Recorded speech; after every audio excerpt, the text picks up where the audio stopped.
आगे जो हम लोगों ने टॉपिक शुरू करना है वो है एसिंक्रोनस जावास्क्रिप्ट। एसिंक्रोनस जावास्क्रिप्ट या टाइप।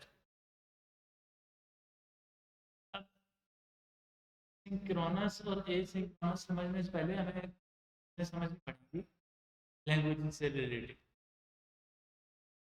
लैंग्वेजेस की मल्टीपल टाइप्स हैं, बेस्ड ऑन थिंग्स कुछ कर, और उसके बाद कुछ हैं ही बिल्कुल oops और कुछ हैं विदाउट oops। इस तरह मुख्तलिफ मुख्तलिफ टाइप्स हैं डिफरेंट प्रोग्रामिंग लैंग्वेज।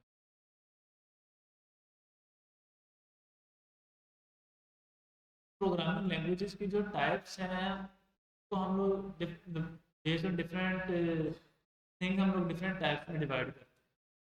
एक कंसेप्ट है थ्रेड्स के नाम से। थ्रेड का मतलब है कि एक प्रोग्रामिंग लैंग्वेज एक वक्त में कितने सब प्रोसेस एग्जीक्यूट कर सकते। सब प्रोसेस का क्या मतलब है कि जो हम लोग एक स्टेटमेंट लिखते हैं, ये एक लाइन ऑफ कोड है। स्टेटमेंट का मतलब है कि इफ स्टेटमेंट लिखी तो पूरी की पूरी इफ स्टेटमेंट एक सब प्रोसेस है। तो हमारी जो प्रोग्रामिंग लैंग्वेज है वो कितने सब प्रोसेसेस को डिवाइड कर सकती है, इनको एक सेम टाइम पर एग्जीक्यूट कर सकती है। एक थ्रेड एक सेट प्रोसेस को डील करे। फॉर एग्जांपल अगर हमारी प्रोग्रामिंग लैंग्वेज काम कर रही है और उसमें ऐसा काम आ गया जो टाइम ले रहा है। टाइम लेने का मतलब है कि फॉर एग्जांपल वो नेटवर्क रिक्वेस्ट करने का मतलब क्या है कि भाई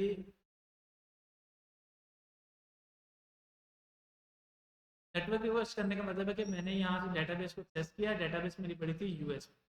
मैंने इंटरनेट के थ्रू उस डेटाबेस को एक्सेस किया और वहाँ से अपना डाटा मंगवाना चाहा। तो अभी इस सारे के सारे काम में थोड़ा सा टाइम लगेगा। मेरी रिक्वेस्ट वहाँ तक जाएगी, फिर वहाँ से मेरा डाटा सर्च करेगा, तो फिर गेट करके लाए। इस पूरे के पूरे प्रोसेस में थोड़ा सा टाइम लगेगा, है एक सेकंड लगे। हम लोग थोड़ा सा ना अनरियलिस्टिक बात करते हैं कि थोड़ा सा ज़्यादा टाइम लगे ताकि जा सकें। फॉर एग्जाम्पल मुझे 1 मिनट लगा। अब उस 1 मिनट तक मुझे क्लाइंट के साथ कैसे डील कर, यहाँ पर अक्सर ईमेल पासवर्ड दे देते हैं और लॉगिन का बटन दबा देते हैं। उसके बाद हम लोग वेट करते हैं रिस्पॉन्स आने का। अब रिस्पॉन्स ट्रू आए तो अलग रिस्पॉन्स आगे जाता है, या फॉल्स आए तो अलग। लेकिन अब इस सारे के सारे काम में थोड़ा सा टाइम लगा। अब जब टाइम लग रहा है इसका मतलब है कि वो प्रोसेस अभी चल रहा है, एग्जीक्यूट हो रहा है। तो वो प्रोसेस किसी ना किसी एक थ्रेड में चल रहा है।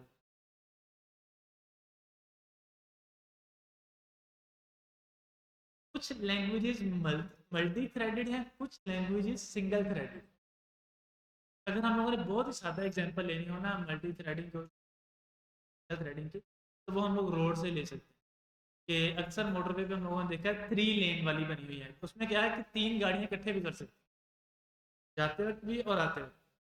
लेकिन अगर हम लोग सिंपल रोड की बात करें तो उसमें क्या है कि एक गाड़ी जा रही है, एक आ रही है। एक की बात अगर हम सिंपल जो छोटे मामले हैं, तो उसमें एक टाइम पर एक गाड़ी जा सकती है और एक टाइम पर एक गाड़ी ही आ सकती है। और अगर सिंगल रोड की बात कर लें जिसमें टू वे होता है, तो उसमें एक ही टाइम पर गाड़ियाँ आ भी रही हैं, जा भी रही हैं। कुछ ऐसी सड़कें हैं जिसमें सिर्फ एक टाइम पे एक कार गुजर सकती है, चाहे आ जाए चाहे दूसरी। तो जो गाड़ी जिसमें सिंगल टाइम पे एक ही गाड़ी गुजर सकती है, चाहे चली जाए चाहे वापस आ जाए, वो जो रोड होगी उसको हम लोग बोलेंगे सिंगल थ्रेड। कि वो एक टाइम पे एक ही प्रोसेस को डील कर। मल्टी थ्रेडिंग का मतलब क्या है कि भाई वो एक टाइम पर मल्टीपल प्रोसेस एग्जीक्यूट कर सकते। अब जो Java programming language, mobile application, Android application, वो मल्टी थ्रेडेड, हम लोग अलग से थ्रेड बना के और ये चीज़। लेकिन जो हमारी जावा स्क्रिप्ट या टाइप प्रोग्रामिंग लैंग्वेज है वो single threaded programming language.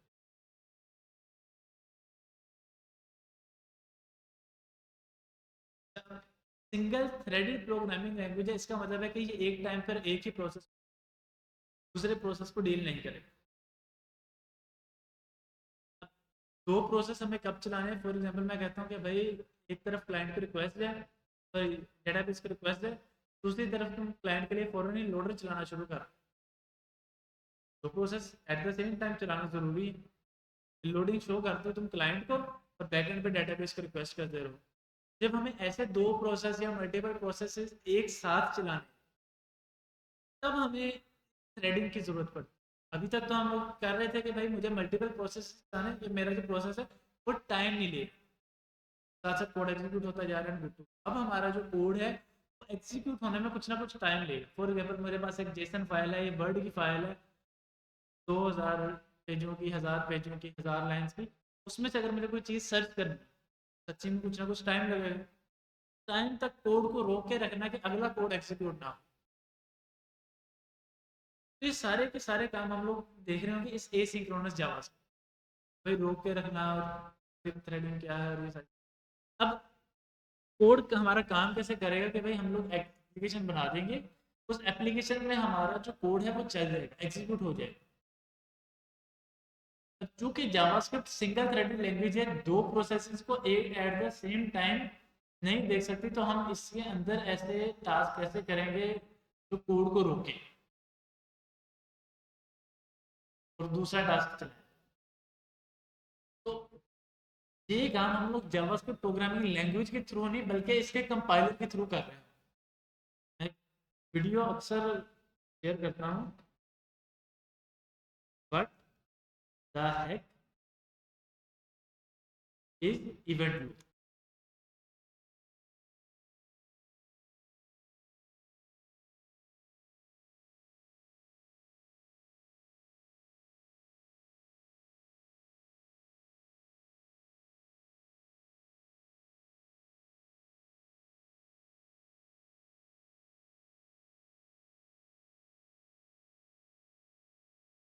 JavaScript एक a single threaded non-blocking asynchronous concurrent language, JavaScript की डेफिनेशन, डॉट जावास्क्रिप्ट बात करें टेक्निकल डेफिनेशन, ये सिंगल थ्रेड है और ये किसी भी कोड को कहीं भी रोक नहीं सकता एग्जीक्यूट होने से।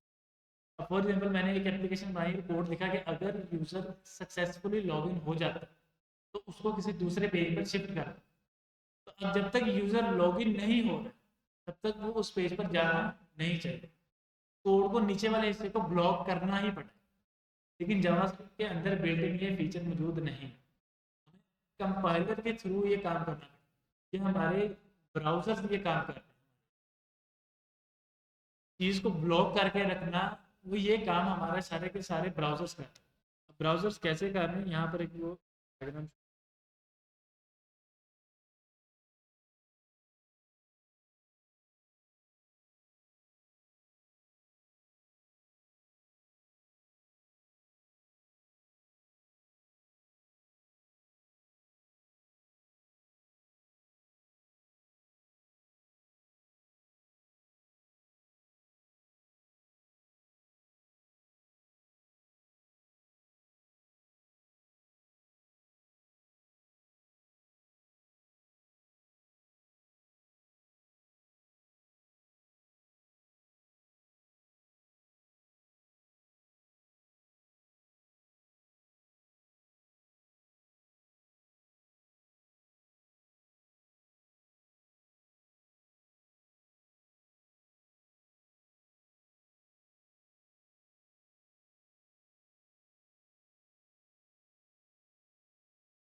अभी ये ऊपर एक उन्होंने फंक्शन बनाया है और उसके अंदर लिखा हुआ है कि बटन के क्लिक के ऊपर ये वाला फंक्शन चले, क्लिक ये प्रिंट हो जाए, उसके बाद सेट टाइम आउट वाला फंक्शन है, वो भी सेट टाइम आउट फंक्शन।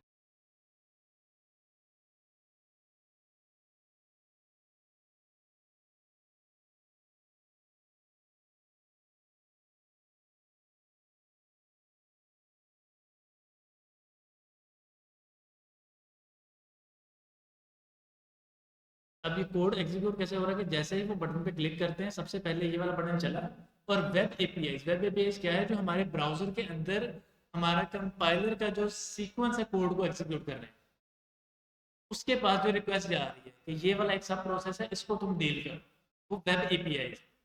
तो क्या करते हैं कि सबसे पहले जैसे बटन क्लिक हुआ, वेब एपीआई के पास वो कोड चला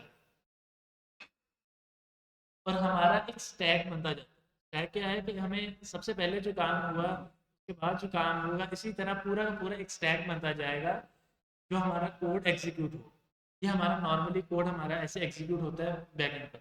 डिफरेंट प्रोसेसेस जब हम लोग, फॉर एग्जांपल अगर मैं कहता हूँ कि जैसे ही मैंने कंप्यूटर ऑन किया, मैंने डबल क्लिक किया, माई कंप्यूटर ऑन कर रहा हूँ, डबल क्लिक किया, क्रोम ऑन किया, डबल क्लिक किया, फायरफॉक्स ऑन किया, ओपेरा ऑन किया, अब ये एक स्टैक बनता जाए। सबसे पहले मैंने जिसको ऑन किया, उसके बाद जिस एप्लीकेशन को ऑन किया, ये प्रॉपर एक पूरा का पूरा स्टैक बनता जाए। अब कंप्यूटर के अंदर, ऑपरेटिंग सिस्टम के अंदर इसको प्रोग्राम इस तरह किया गया है कि भाई जब तक आपका एक प्रोग्राम फुलफिल नहीं हो जाता, अगला प्रोसेस ना चले। या अगर आपका पेंडिंग करता जाए परफॉर्मेंस, और यहाँ पर अगर हम लोग देखिए तो मेरा जो प्रोसेसर है इस सिस्टम का, उसके अंदर 8 लॉजिकल प्रोसेसेस, कि ये 8 सब प्रोसेसेस एक साथ एग्जीक्यूट कर सकते हैं। 8 प्रोसेसेस, अगर 8 एप्लीकेशन ऑन करूँ एक साथ, तो मेरे कंप्यूटर के अंदर या मेरे लैपटॉप के अंदर जो प्रोसेसर लगा है, ये 8 एप्लीकेशन एक साथ एग्जीक्यूट करेगा।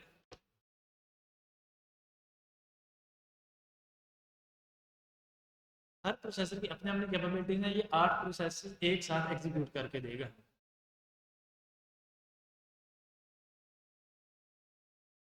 अच्छा, अब कॉल स्टैक की हमें समझ आ गई कि कॉल स्टैक कैसे बनता है, कि जैसे जैसे हम लोग एप्लीकेशन ऑन करते जाएंगे, वैसे वैसे कॉल स्टैक बनता जाएगा। इस केस में क्या हो रहा है कि जैसे जैसे हम लोग फंक्शन कॉल करते जाएंगे, वैसे वैसे उसका स्टैक बनता जाए, फ्रॉम बॉटम टू टॉप। जो पहले आएगा वो बॉटम पर, फिर उसके बाद वाली लाइन, फिर उसके बाद उसके बाद उसके बाद। अब क्या हो रहा है कि सबसे पहले ये वाला बटन ऑन क्लिक कॉल हुआ, कॉल स्टैक में ऑन क्लिक, कि भाई क्लिक के इवेंट पर ऑन क्लिक कॉल हुआ। फिर उसके बाद उसके अंदर मजीद एक फंक्शन कॉल हो रहा है, कंसोल डॉट लॉग। लॉग एक फंक्शन है कंसोल कंसोल क्लास का, तो वो यहाँ पर कॉल हो रहा है। अब उसके बाद ये वाला फंक्शन चलेगा।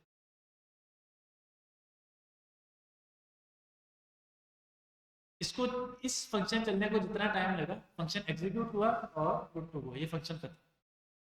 अब फंक्शन थोड़ा सा मैं अगर इसको स्लो करूं,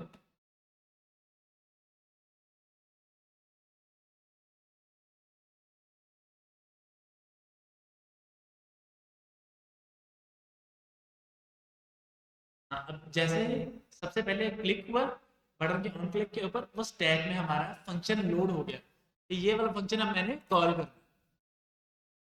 उसके बाद उस फंक्शन की बॉडी लोड हुई, फंक्शन की बॉडी एग्जीक्यूट हुई, और फंक्शन की बॉडी एग्जीक्यूट होने के बाद वो फंक्शन भी खत्म हो जाएगा, एलिमिनेट हो जाएगा।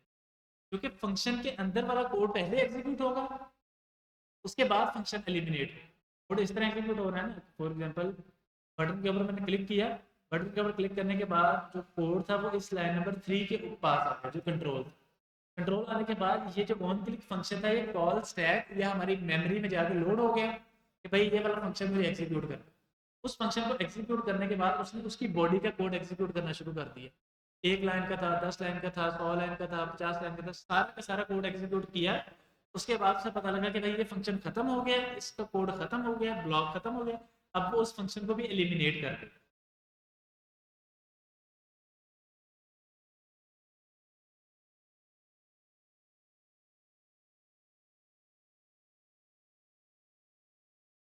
अब वो जितनी दफा कॉल करता जाएगा, वो एक क्यू में आती जाएगी चीजें।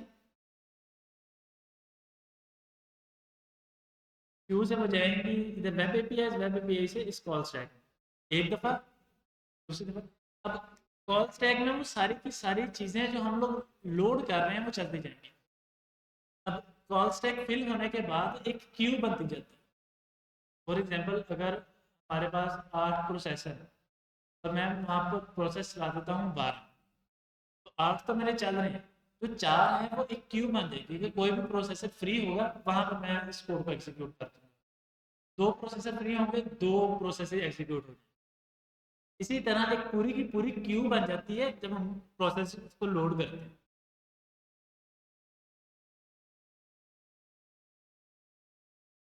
अब वो क्यू में से चीजें आई जा रही हैं, लोड हुई जा रही हैं और कोड एग्जीक्यूट हुई जा रही है। दोबारा से रोटेट हुआ, क्यू में से एक और आया, कॉल स्टैक में लोड हुआ, चलने लगा।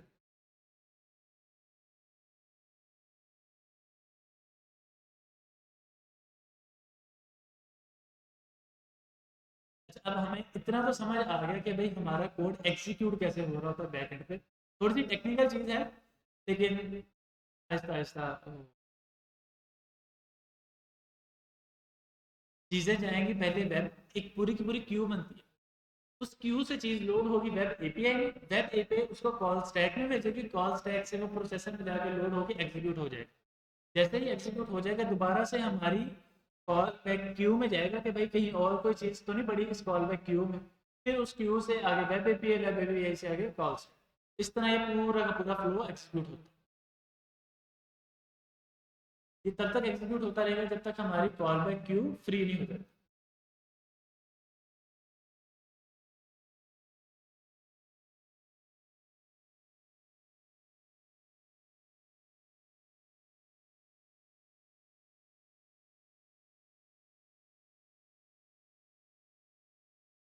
तो 3 दफा फोल्डर खुल जाता है। अब वो फोल्डर क्या है कि क्यू में लग गया, कॉल स्टैक में जाएगा, एक फोल्डर एग्जीक्यूट हुआ, फोल्डर ओपन, दूसरा क्यू में ओपन।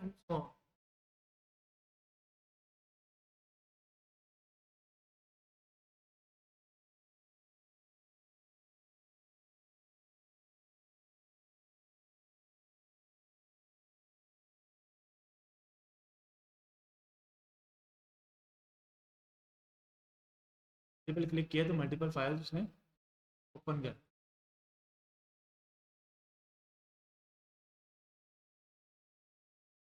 कुछ इस तरह से हमारा कोड एग्जीक्यूट हो रहा होता है। तो अब ये जो हमारा वेब एपीआईज हैं, कॉल स्टैक हैं, चीज़ें हैं, ये हमारे कोड को ब्लॉक करती है। हमारी लैंग्वेज के अंदर पावर नहीं है कि वो उस कोड को ब्लॉक कर सके। जब डेवलपर ने उस लैंग्वेज को बनाया तो उस लैंग्वेज के अंदर वो कोड नहीं किया जो उसको ब्लॉक करेगा, लेकिन हाँ उन्होंने उस कंपाइलर के अंदर वो कोड कर दिया जो उसको ब्लॉक कर। कैसे प्रोसेसर को वो कौन सा प्रोसेस देना है, कैसे इन प्रोसेस को डिवाइड करना है और कैसे इनको एग्जीक्यूट करना है।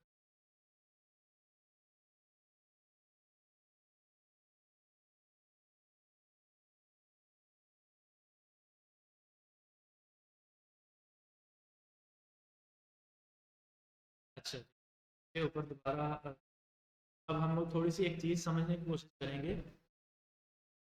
थोड़ा सा अंदाज़ा तो हमें हो गया कि भाई कोड कैसे एग्जीक्यूट हुआ। अब हमें कोड की चीज़ देखनी क्यों पड़ी, क्योंकि हम लोग चाह रहे हैं कि भाई अब हमें कोड रोकना आए। क्योंकि अब आगे जाके हम लोग डेटाबेस से डाटा भी गेट कर रहे होंगे, डेटाबेस में डाटा सेव भी कर रहे होंगे। बाज़ बात हमें डिफरेंट डिफरेंट काम करने होते हैं जहाँ पर हमें करना पड़ सकता है। जब भी नेटवर्क रिक्वेस्ट जा रही है, तब हम लोग अपनी डेली लाइफ में एग्जांपल लेते हैं कि भाई ऐसा कहाँ कहाँ होता है।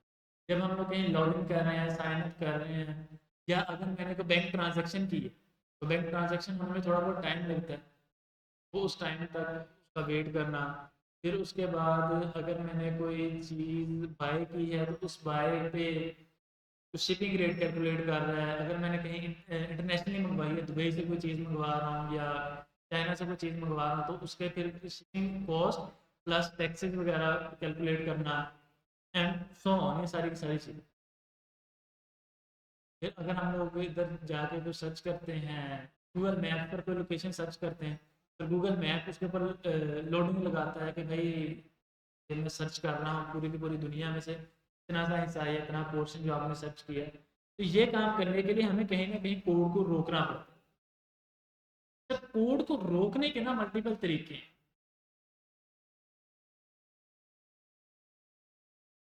अब हम कोड को दो तरह से डिवाइड भी कर सकते हैं रोकने के लिए।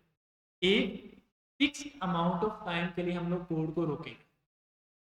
1 second, 2 second, 5 second, 10 second, 15 second, 20 second, इतने सेकंड तक ये कोड रुके, उसके बाद अभी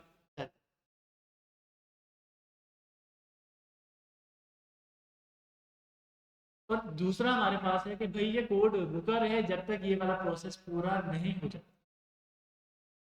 अच्छा, पहले जो हमारे पास आई थी चीज वो आई थी कि इतनी देर तक कोड रुके।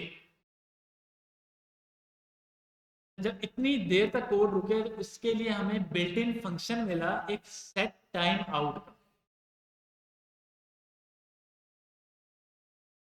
सेट टाइम आउट का एक बिल्ट इन फंक्शन हमें मिला। अच्छा, अब ये पैरामीटर में क्या एक्सेप्ट करेगा? ये पैरामीटर में एक्सेप्ट करेगा एक फंक्शन या कॉल बैक फंक्शन जिसे हम कह सकते हैं, और दूसरा टाइम, जितनी देर तक इस स्पेसिफिक कोड को रोक के रखना।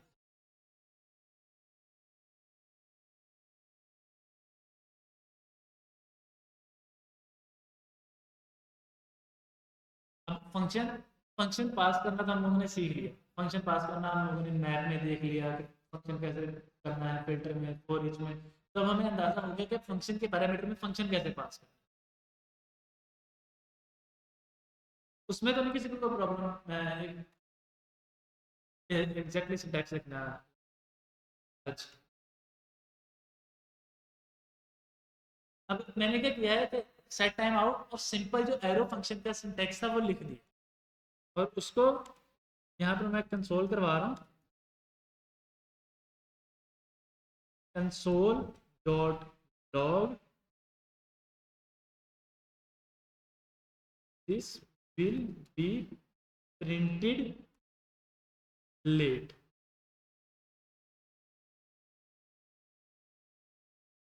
अब कितना लेट इसे प्रिंट करवाना है वो मुझे, सॉरी, वो मुझे दूसरे पैरामीटर में पास करना है। पहला पैरामीटर क्या है, ये मेरा फंक्शन, और दूसरा पैरामीटर में इसके बाद कॉमा लगाकर और आगे मिली सेकंड में टाइम पास करना। मिली सेकंड में क्यों करूंगा? क्योंकि set time out pre defined function है। उन्होंने ये एक पैरामीटर डिफाइन कर दिया है कि आपको टाइम मिली सेकंड्स में ही पास करना। अब मैं मिली सेकंड में टाइम पास करूंगा। फॉर एग्जांपल मैं कहता हूँ कि भाई अ, एक मिनट, सॉरी, एक सेकंड में 100 मिली सेकंड, तो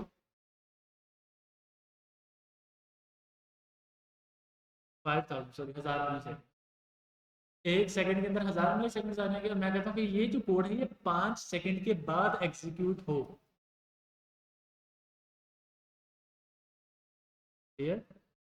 सी कोड इंडेक्स डॉट जेएस। पहली लाइन हमारी फौरी तौर पर प्रिंट हो गई।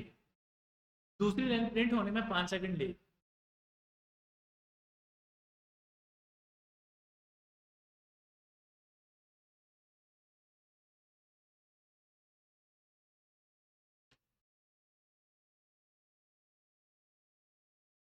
12 से कोड एग्जीक्यूट। कोड एक्स और पहली लाइन प्रिंट हुई। अब 5 सेकंड का वेट कर। 5 सेकंड बाद लाइन।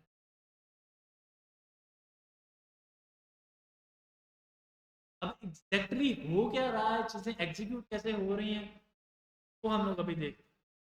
हमें इतना तो पता लग गया कि भाई मुझे अगर एक सर्टेन टाइम तक एक कोड को रोक के रखना है तो वो मैं कैसे रोकूं।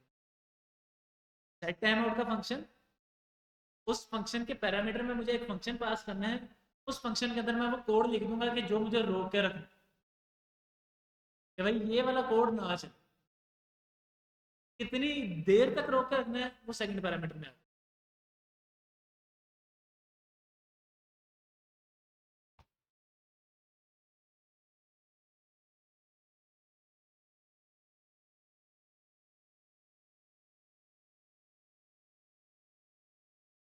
फर्स्ट लॉग, दरमियान वाला मिडिल आ जाएगा, और ये फाइनल। अब कोड को दोबारा से एग्जीक्यूट करता हूँ ताकि हम लोग समझ सकें कोड हमारा एग्जीक्यूट कैसे। कोड इंडेक्स डॉट,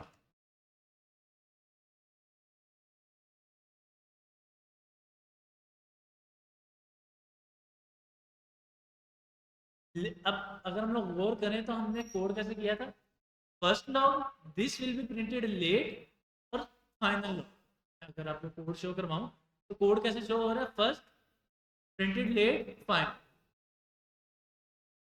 लेकिन हमारा कोड एग्जीक्यूट कैसे हुआ है, फर्स्ट, फाइनल, प्रिंटेड लेट। हम लोग इसी एनिमेशन के थ्रू समझते हैं कि कोड हमारा चला गया।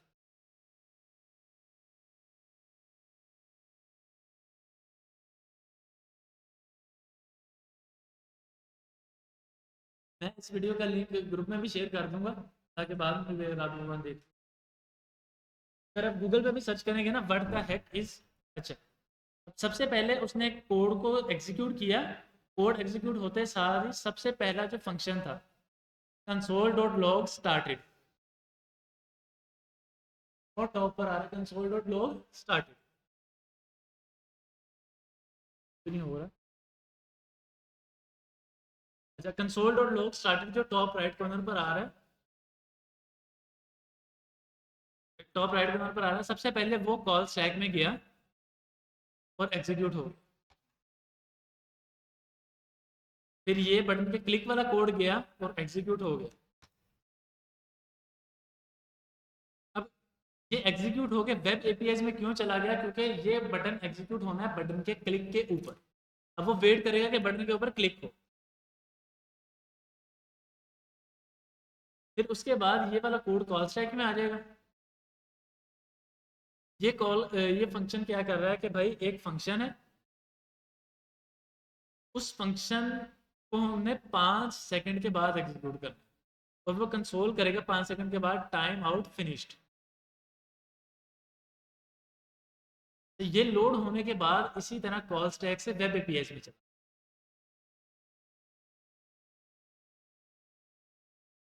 और उसके बाद कोड एग्जीक्यूट हुआ, डन।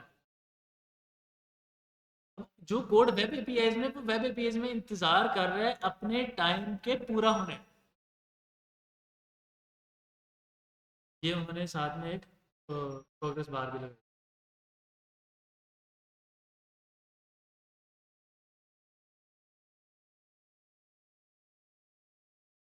जैसे ही प्रोग्रेस बार पूरी हुई, ये function execute, time out Q में गया और यहाँ से कॉल बैक में कंसोल डॉट लॉग। ये हमारा कोड एग्जीक्यूट कैसे हो रहा है, कोड सीक्वेंस वाइज ही एग्जीक्यूट हुआ। आउटपुट हमें अलग से नजर आई है, वो क्यों अलग से नजर आई है?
कॉल स्टैक,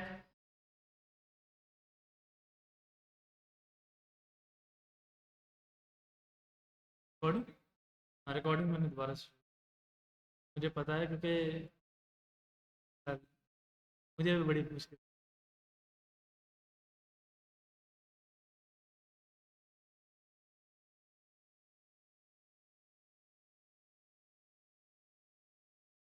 अभी तो सब्सक्राइबर ही पूरे नहीं। बेसिकली हम लोग मतलब ये मैं या सब वीद पूरा टाइम इसको नहीं ना दे रहे यूट्यूब को। मेरे अगर आप देखिए सिर्फ और सिर्फ यही लेक्चर हैं जो मैं टाइम ये इनके लिए बड़ी मुश्किल से टाइम निकल रहा है। मतलब लास्ट 2 वीक के मैंने मतलब ये पिछले वीक अपलोड की, टाइम निकालना बड़ा मुश्किल।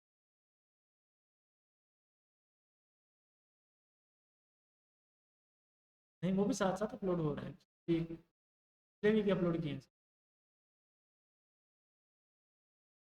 सर नवीद वाले ज़्यादा जल्दी अपलोड हो जाते हैं क्योंकि उन्होंने इस काम के लिए अलग से वीडियोग्राफर रखे।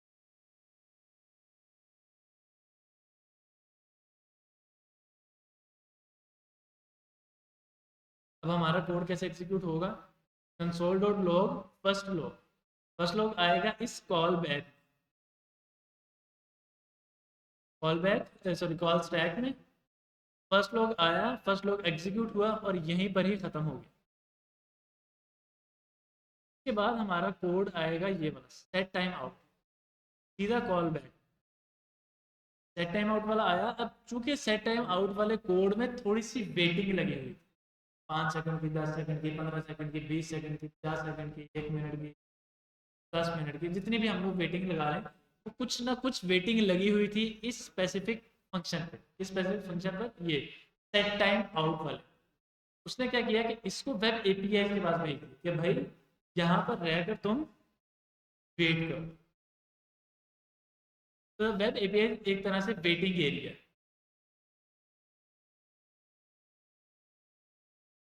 अच्छा ये वेटिंग एरिया कौन सा है, वेटिंग एरिया वो जो हम लोग डिफाइन कर रहे हैं कि भाई तुम्हें इतनी देर वेट कर, इतनी देर कोड को रोके रख कोड के।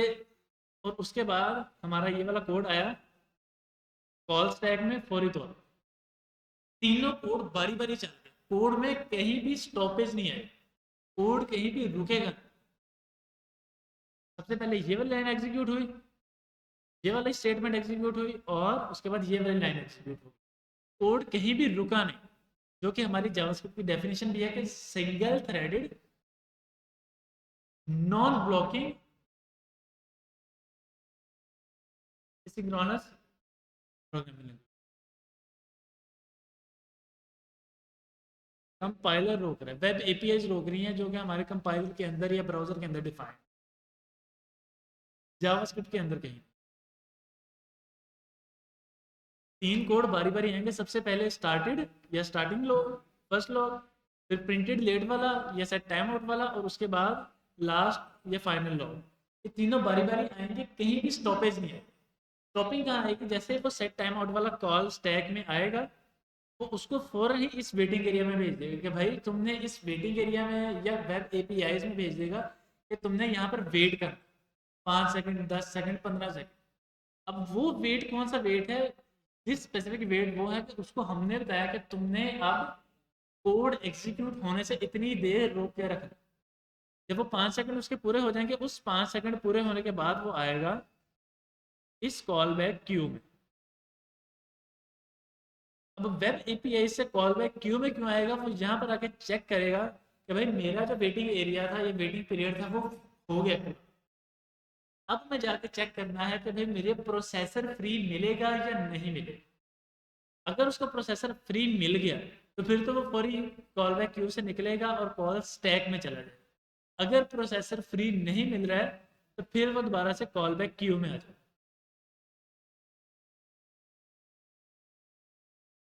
फॉर एग्जाम्पल मैं एक किसी भी वीआईपी पर्सनैलिटी से मिलने गया, मैं जाऊंगा उनको अप्रोच करने की कोशिश करूंगा, वो मुझे एक स्पेसिफिक टाइम दे देंगे कि भाई मैं मीटिंग में बैठा हूँ, आधे घंटे बाद मिलते।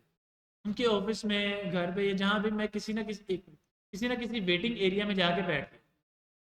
अब वेटिंग एरिया में मैं बैठूंगा, आधे घंटे का इंतजार करूँगा, आधा घंटा पूरा होगा, फिर मैं जाऊंगा उनसे पूछूंगा, एक क्यू बनी हुई होगी कहीं भी रिसेप्शनिस्ट से, जो भी उनके असिस्टेंट है, कि क्या वो वीआईपी पर्सनैलिटी फ्री हुई है या नहीं।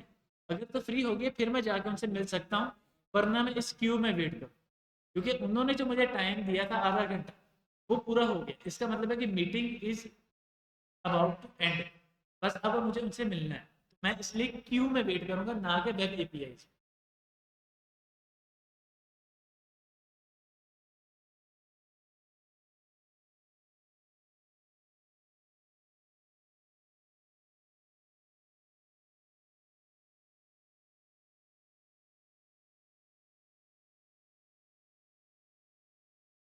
बिल्कुल।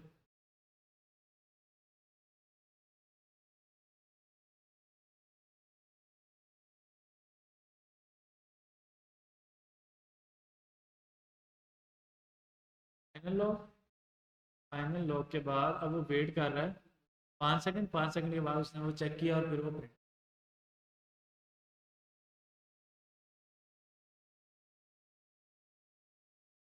हाँ, अब वो दो तरह से वेट हो रहा है ना। एक वेट हो रहा है वेब एपीआई में। वेब एपीआई के अंदर कौन सा वेट होगा, जो हम लोग यहाँ पर डिफाइन करते हैं कि भाई इतनी देर वेट करना, ये वेट होगा इस वेब एपीआई के अंदर। वेब एपीआई के बाद जो वेट खत्म हो गया 5 सेकंड का, फिर वो आ जाएगा इस कॉल बैक क्यू में। एक लाइन बनी हुई है जिन्होंने प्रोसेसर के पास अपना काम करना। अब हो सकता है कि भाई यहाँ पर भी इस कॉल बैक क्यू में 10 फाइनल लोग ऑलरेडी खड़े हैं कि भाई पहले मेरा काम होगा, फिर मेरा, फिर मेरा, फिर मेरा, फिर मेरा। एट द एंड जाके जो प्रोसेस आया उसका काम।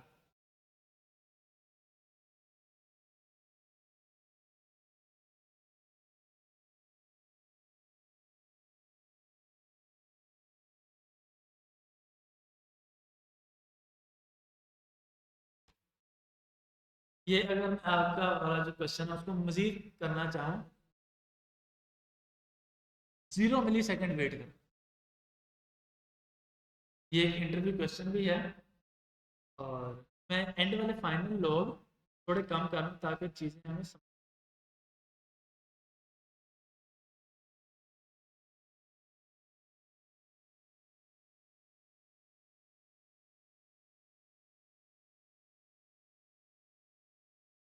डॉट जे, हालांकि 0 मिली सेकेंड वेट करना है, फिर भी वो एंड पे क्यों प्रिंट हो रहा है, एग्जैक्टली कोड चल कैसे रहा है, अब ये हमें समझने की जरूरत है। क्योंकि 0 मिली सेकेंड का मतलब है कि तुम्हें वेट ही नहीं करना ना। अब कोड हमारा एग्जीक्यूट कैसे हुआ, फर्स्ट लोग गया कॉल स्टैक में, कॉल स्टैक में देखा ओके ठीक है, प्रिंट कर फर्स्ट लोग। उसके बाद हमारा सेट टाइम आउट वाला फंक्शन गया इस कॉल स्टैक के पास। कॉल स्टैक को क्या पता है कि भाई जब भी सेट टाइम आउट वाला फंक्शन आएगा, इसका मतलब है कि इसको वेट करवाना ही करवाना। कितना करवाना है कितना नहीं करवाना वो वेब एपीआई का काम है। उसने सेट टाइम आउट वाला फंक्शन उठाने उठा के वेब एपीआई के पास। अच्छा, इसने अपना काम कर दिया, इसको वेब एपीआई के पास भेज दिया। अब साथ ही साथ बाकी अगले तीनों कंसोल भी इस कॉल स्टैक में आकर लोड हो जाए। कहता कि नहीं यार, इसको तो 0 मिली सेकंड या नो वेट था, वो इसको फौरन ही क्यू में भेज दे। अब क्यू में बैठ के वो इंतजार कर रहे हैं कि वो तीनों कंसोल चले, मैं जाऊं और मेरा जो कंसोल है, मेरा जो फंक्शन सेट टाइम आउट वाला है वो एग्जीक्यूट।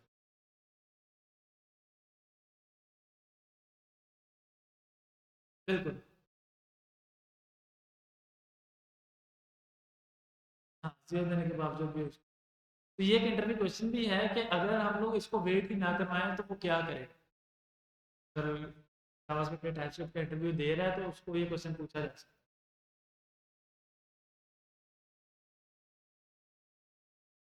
फिर ये है।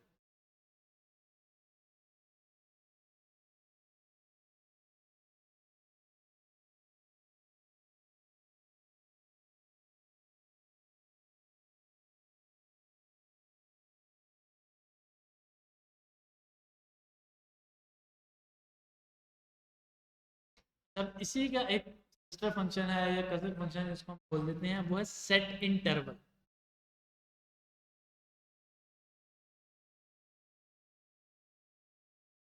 कोड।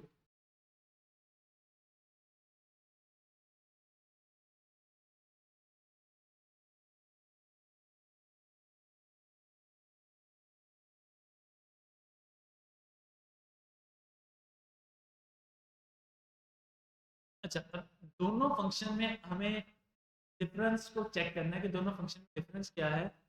सेट टाइम आउट और सेट इंटरवल काम दोनों सेम ही कर रहे हैं। जैसे उसकी फंक्शनैलिटी परफॉर्म हो रही थी कॉल बैक से, web API, call back Q, call stack में, इसी तरह इसकी भी फंक्शन सेट इंटरवल सारा वैसे के वैसे ही एग्जीक्यूट। सेट टाइम आउट और सेट इंटरवल में डिफरेंस क्या आएगा, सेट टाइम आउट एक दफा ही उस स्पेसिफिक कोड का एग्जीक्यूट, और सेट टाइम आउट क्या करेगा, सॉरी सेट इंटरवल उस स्पेसिफिक अमाउंट ऑफ टाइम के बाद बार बार बार बार उस कोड को एग्जीक्यूट करता चला जाए।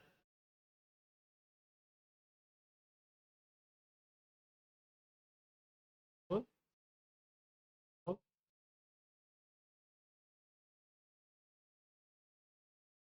सेट इंटरवल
तो अब भी करते हैं, एक मिनट। कंट्रोल सी अगर हम लोग प्रेस करेंगे तो हमारा स्टॉप हो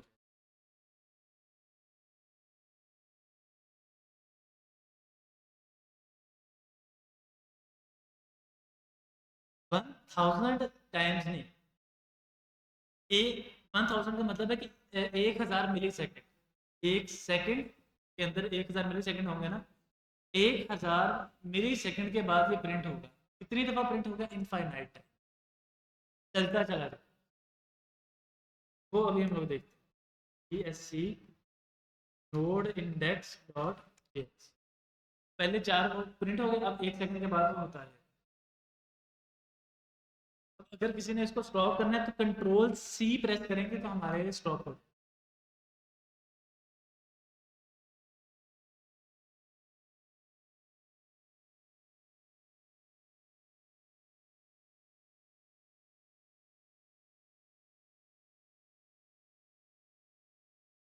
अब ये वाले जो हमारे फंक्शन है सेट इंटरवल, ये कहाँ यूज होता है? कोई एक एग्जांपल। बैंक एप्लीकेशन अगर देखी हो तो अगर हम लोग बैंक एप्लीकेशन ओपन करके छोड़ दें, कहीं भी टच ना करें, तो तकरीबन 15 या कुछ बैंकिंग एप्लीकेशन 20 सेकंड बाद ऑटोमेटिकली लॉग आउट हो जाती है। वो उन्होंने यही फंक्शन लगाया हुआ है, बैकएंड पे चेक करता रहता है कि कहीं टच हो रहा है या नहीं हो रहा। अगर नहीं हो रहा तो वो लॉग आउट करते हैं। या हम लोग एक नई चीज देखते हैं, न्यू डेट।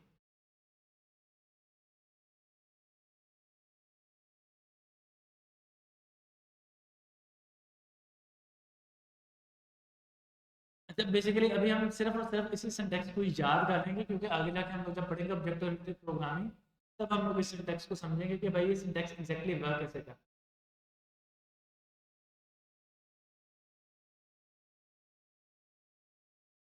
अच्छा, ये काम करके करता क्या है कि आपके सिस्टम से डेट और टाइम गेट करता है और उसको प्रिंट करवा।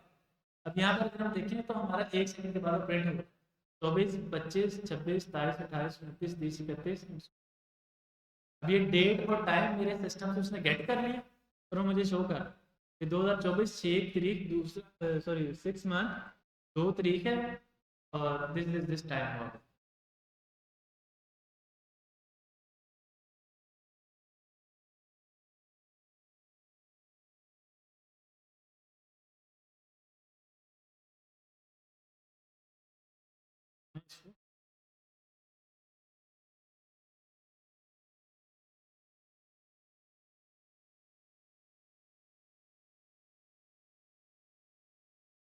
अब हमें इतना तो पता है कि जब भी हमको फंक्शन कॉल करते हैं तो कुछ फंक्शन ऐसे हैं जो कुछ ना कुछ रिटर्न कर रहे हैं, कुछ फंक्शन ऐसे हैं जो कुछ भी रिटर्न नहीं कर रहे। सेट इंटरवल हमारा एक ऐसा फंक्शन है जो हमारा हमें एक इंटरवल आईडी रिटर्न करता है, कॉन्स्ट इंटरवल आईडी।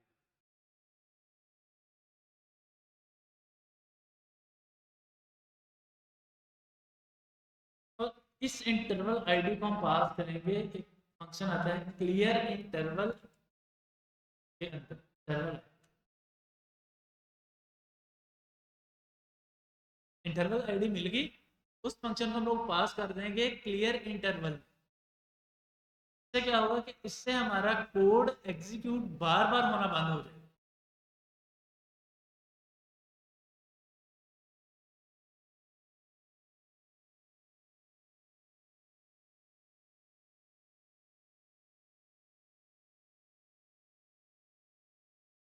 कोड हमारा बार बार एग्जीक्यूट होना बंद हो जाएगा।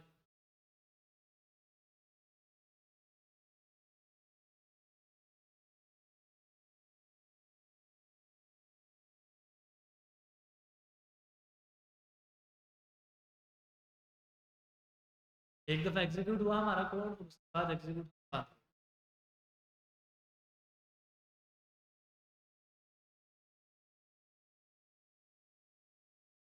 ठीक है, देखते हैं हमारा कोड एग्जीक्यूट कैसे हुआ।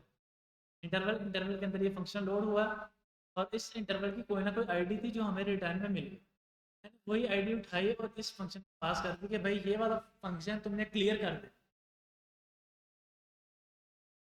ये इस स्पेसिफिक आईडी का जो इंटरवल है वो तुम क्लियर कर। अब हमारा कोड कैसे एग्जीक्यूट होगा कि जैसे ये इंटरवल के अंदर वाला फंक्शन जो console dot log new date कर रहा है, न्यू डेट प्रिंट कर रहा है, प्रिंट करने के बाद फौरन ही वो इस इंटरवल को क्लियर कर दे।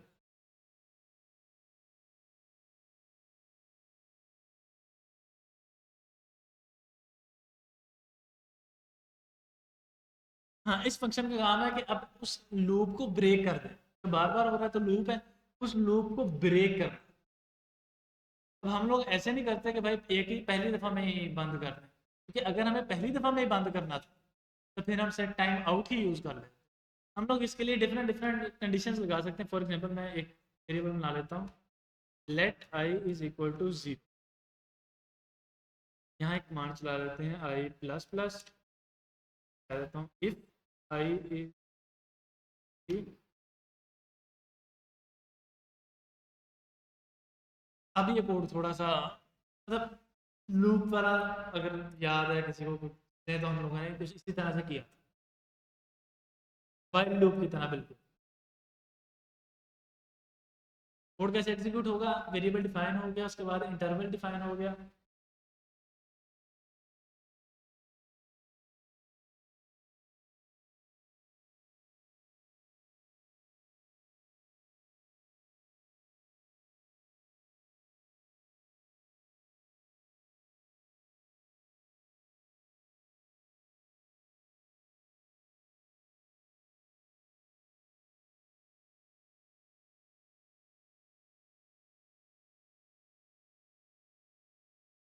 अच्छा जी, अब कोड कैसे एग्जीक्यूट हो रहा है, इंटरवल डिफाइन हो गया, इंटरवल के अंदर वो फंक्शन चलना शुरू हो गया। जैसे जैसे फंक्शन चल रहा है वो इस आई को प्लस प्लस कर रहा है। जैसे वो इस आई को प्लस प्लस कर रहा है और फिर उसके बाद वो इस कंडीशन को भी चेक कर रहा है। जैसे कंडीशन मैच होगी वो इस लूप को ब्रेक कर।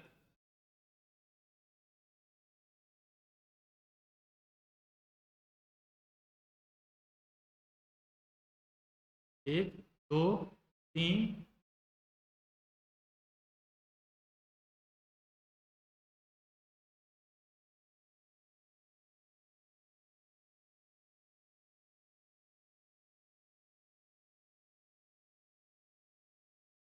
हाँ, अब ये काम इंटरवल क्लियर क्यों करना है, जैसे बैंकिंग एप्लीकेशन की तो मैंने एक एग्जांपल दी, वहाँ पर तो हमें क्लियर करने की ज़रूरत ही नहीं है।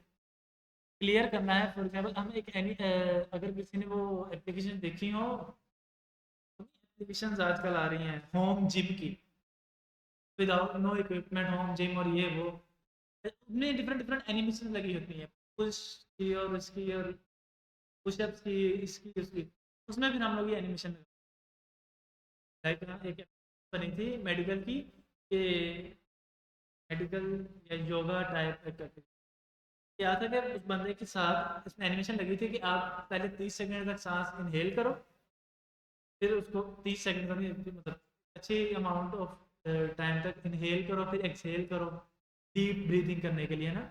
मोबाइल के ऊपर वो एनिमेशन आती थी, उसको देख देख के पर्सन भी करता था। वहाँ 2 सेट इंटरवल लगे थे। पहला इंटरवल इनहेल एक्सहेल के लिए था, इनहेल एक्सहेल के लिए यूज हो रहा था। और दूसरा जो पेरेंट इंटरवल था वो था कि आपने कितनी देर के लिए ये काम कर। इसी तरह अगर हम लोग देखें एप्लीकेशन जो जिम वाली आ रही हैं, पुशअप्स या पुलअप्स के लिए एक इंटरवल लगेगा पुशअप पुलअप शो करने के लिए कि डाउन जाओ अप जाओ, और एक है कि भाई 6 या 8 या 10 के बाद बस आज की एक्सरसाइज इतनी। भी सेट्स आप लगाना चाह रहे हो तो जिम वालों को ज़्यादा पता है, मुझे तो इतना आइडिया नहीं क्योंकि मैं गया ही नहीं।